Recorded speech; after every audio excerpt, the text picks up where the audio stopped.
ja som bol veľmi slušný, pretože to je text, ktorým začínate. Viete, vy obhajujete človeka, ktorý je vulgárny. Stávate sa na jeho stranu, voláte ho na pódium a tým sa snažíte naznačiť, že vy ste tí, ktorí chcú byť akože príjemní. Ja by som vám rád povedal, že vy bez problémov obviníte kohokoľvek. Oblejete absolútno špinou bez toho, že by ste poznali akýkoľvek detail.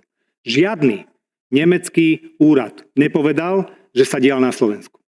Som vás pekne poprosil. Ani súd to nepovedal, pán kolega. Vy máte právnické vzdelanie? Tak vy viete, že existuje vec, ktorá sa volá, že rozhodnutie a potom máte stanovisko jednej strany, stanovisko druhej a čo si z toho zobral súd. Jediný, kto to tvrdí, je samozvaná aktivistka a obhajkyňa toho človeka, ktorý ukradol 150 miliónov Vietnamskej republike. To je jediný, kto to tvrdí. Nikto iný to netvrdí. A viete, prečo to netvrdí? Lebo neexistuje jeden konkrétny dôkaz, že by na našom území bol.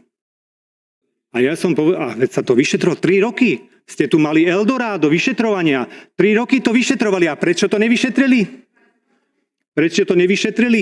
Pretože nezistili jediný fakt, že by tu mohol byť. Nezistili pochybenie ministerstva vnútra, nezistili pochybenie moje, nezistili tom, že by sme vydali nejaký pás, nezistili, že by niekto pridával dodávky, aby niekoho previezol, nikoho tajne neviezli, nikoho nevliekli na schody, nikto tam v zásade nekrýval, nikto nemal facku, čo dokonca potvrdil a jeho spoluväzeň, ktorý neskôr išiel do Nemecka a vypovedal, že vlastne žiadne zranenie na tvári nemal, napriek tomu, že to denník N tvrdil, byť konfrontovaný s tým, že vy slúžite denníku N, ktorý neustále šíri absolútne lži, aj napríklad o Tiborovi Gašparovi. Aj o mojom ochrankárovi, o ktorom napísali, že on cestoval tým lietadlom, aby to celé kontroloval. A nikdy sa mu neospravedlnili.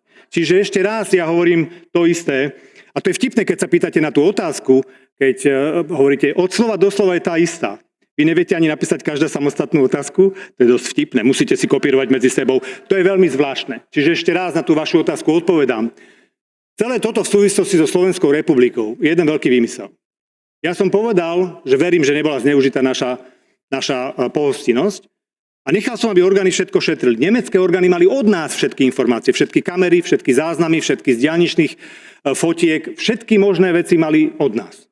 A napriek tomu ani prokuratúra, ani vyšetrovateľ nekvalifikovali, že by akýmkoľvek spôsobom sme sa podielali. A to isté platilo aj pre Kwangale Honga.